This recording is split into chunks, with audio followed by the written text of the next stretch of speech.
I got somebody really attacking me right now. I mean, really going after me, man. I'm just waiting to see what God gonna do. Steve Harvey picked the wrong battle this time, because the second he tried to check Katt Williams and Lil Boosie, they fired right back. Live, raw, and unfiltered, right in front of the entire world to see. I felt like it was genuine. There are some people who have given, my dad his flowers now that he's dead, that I'm looking at like, doggone well, he wasn't doing it when he was alive. And that, not just famous people, just people all. What began as a few slick words quickly exploded into an all-out showdown. Comedy clashed with the streets, a legend facing rebellion head-on. And you asked it, why you not a movie star? I didn't want to be a movie star. This the same Negro that hated on Bernie with this same thing. You called Ocean 11 to get that nigga's part. What do you mean you didn't want to be a movie star? So on the behalf of Bernie, I would have to say what I have to say. After Bernie left, them same three guys I'm telling you about, the Kings, they came to me. I was supposed to be the fourth king. I got the offer. Then what happened? But I turned it down. Why? Because you shit on Bernie. And I know the truth. You think I'm gonna let you shit on Bernie and then come get me? I'm the next king? Fuck you. Why? Because the whole time Bernie was here, you was acting like you was funnier than him. That man was funnier than all of y'all, and y'all thought y'all had one over on him. You thought he was black and ugly, and you were good looking, and he couldn't make it, cause you did. And that ain't the way comedy works. The king is the funniest. Period. Every time. And that's why no audience member was ever swayed. It didn't matter where Bernie went. You think if Bernie went first, he wasn't the king? Get out. And believe me, this wasn't your usual TV-friendly Steve Harvey moment. This was as real as it gets. Katt Williams and Boosie didn't just respond. They tore down the curtain, exposing every fake smile, buried ego, and bit of Hollywood hypocrisy hiding behind the scenes. This is how two real ones went toe-to-toe with one of the biggest names in entertainment and made him flinch. I didn't know nothing about this concept. When the promoter told me about it in October, I shot it down, because that ain't how I've ever promoted a show. I've always been on tour with some real monsters, man. I toured with the Kings. I've been on stage with Sid, DL, and Bernie Mac at the same time. It's always been a camaraderie. Right. You know what I mean? We're going out here to give the people the best show we can give them. And that's the way we've always promoted comedy shows. Now, to turn this into some type of little beef, that ain't got nothing to do with me. That ain't how. Let's dive straight in. It all kicked off when Steve Harvey made what many are now calling a threat. Not in the streets, not with his fists, but with his words. On his show, on stage, and in interviews, he took subtle yet sharp shots at certain comedians and rappers, warning that if they ever came at him sideways, he'd handle it like a man. Man, I ain't got nothing to say about the Katt Williams situation. I don't know about nothing about that. I know he a real nigga to me. Like I say, bro, I came home, I ain't had nothing, man.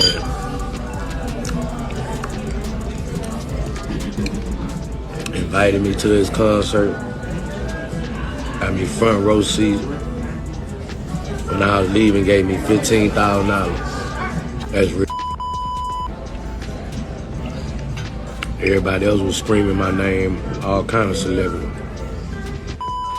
They ain't even give me a speak. They didn't even speak to me when I came home. That man gave me $15,000. I ain't even know him, bro. That's all I could say. 9 minute celebrities was hollering free Boosie. When I saw him, they ain't even acknowledge me. They gave me $15,000. Doing that. He did that from the heart, man. He knew what I had been through, bro. The man knew what I had been through, bro. I'll never forget that. When I see him, I'm definitely gonna bless him, bro. And I keep 15, 20 in my pocket at all times. But everybody knew exactly who he was aiming at: Katt Williams and Boosie. For months, Katt had been going viral for calling out fake Hollywood faces. He roasted Kevin Hart, Tiffany Haddish, Steve Harvey, basically anyone he thought was a company man. So when Steve clapped back, everyone knew a storm was coming. And if there's one thing about Katt Williams, it's that he doesn't back down. He's never feared a network, a suit, or a big name. Like he once said, "I ain't in Hollywood, I'm in the truth business." So when Steve threw that slick line about knocking out comedians who talk reckless, Katt took it personal. He went live and said, "Steve, you too old to be threatening folks." Don't want no parts of this in any way, shape, form, or fashion. This is some other shit. I don't know why he came out here with all this money y'all spent on them motherfucking tickets and talked about a lady in the audience for 15 goddamn minutes. That nigga should have talked about me the way I've been and talked about his bitch man. "You're supposed to be wise, not wild," Katt fired back. "Don't talk about knocking me out when you couldn't even stand up to your own barber." The internet exploded. And just when fans thought the drama couldn't get any crazier, Boosie stepped in. He saw what was going down and said, "Nah, we're not letting Steve slide on this one." Ladies and gentlemen, please welcome one of the hottest young comedians in the country today. I'm telling you, he got my stamp. This cat is hot. Please put your hands together for Katt Williams. Boosie and Katt go way back. They've always had mutual respect because they share something rare. They both speak the truth, unfiltered and unapologetic. They don't care who gets offended. So when Boosie saw Steve acting like a street boss, he hit go live too. And that's when it got real. Boosie said, "Steve Harvey don't scare nobody. He's a talk show host, man. He ain't built like that. You threatening comedians and rappers cause you mad folks see through your act. You Hollywood now, bro. We real ones."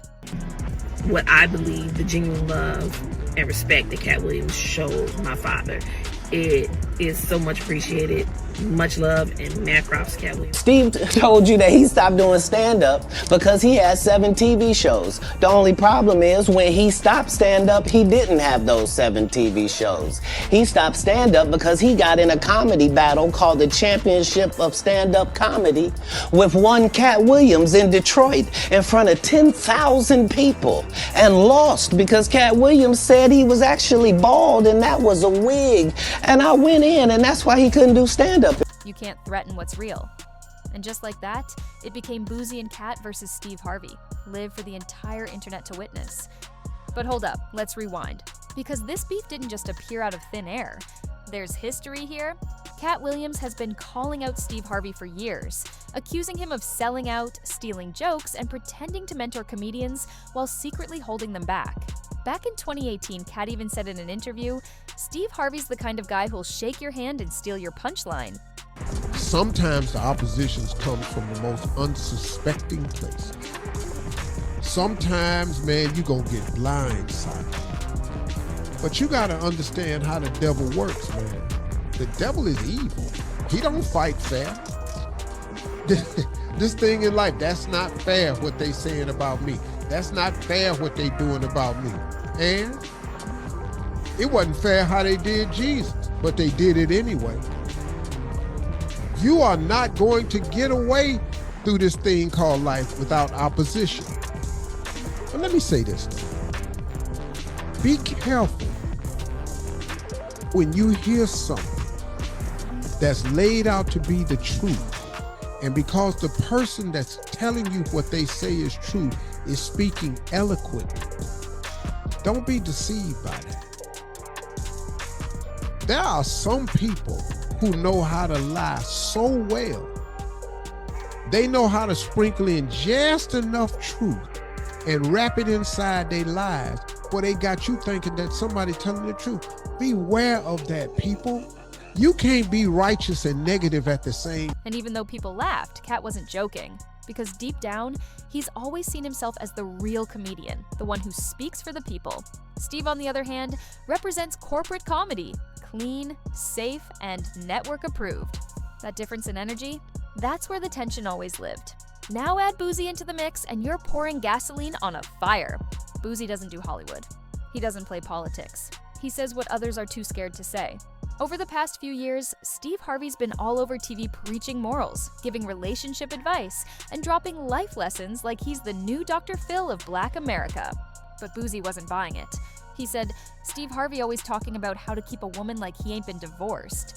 Bro, stop acting like a pastor and just keep it real. People tired of fake wisdom." When Steve heard that, he took it as pure disrespect. And that's when he dropped the line that set it all off. "If these little dudes keep my name in their mouth, I might have to show them how grown men handle things." Part of the Kings of Comedy idea. It was a Def Comedy Jam reunion idea. that I had initially. Okay. And I called a friend, Stan Layton, in LA, who was the director of all of their comedy jams.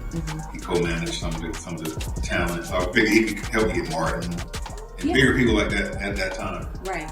And we tried that for like a month or two, and he could never come up with anything. And that's when I was at my son's football practice one day on the phone, like I was always on the phone, sitting in the bleachers, and that name just kept nagging at me. Right.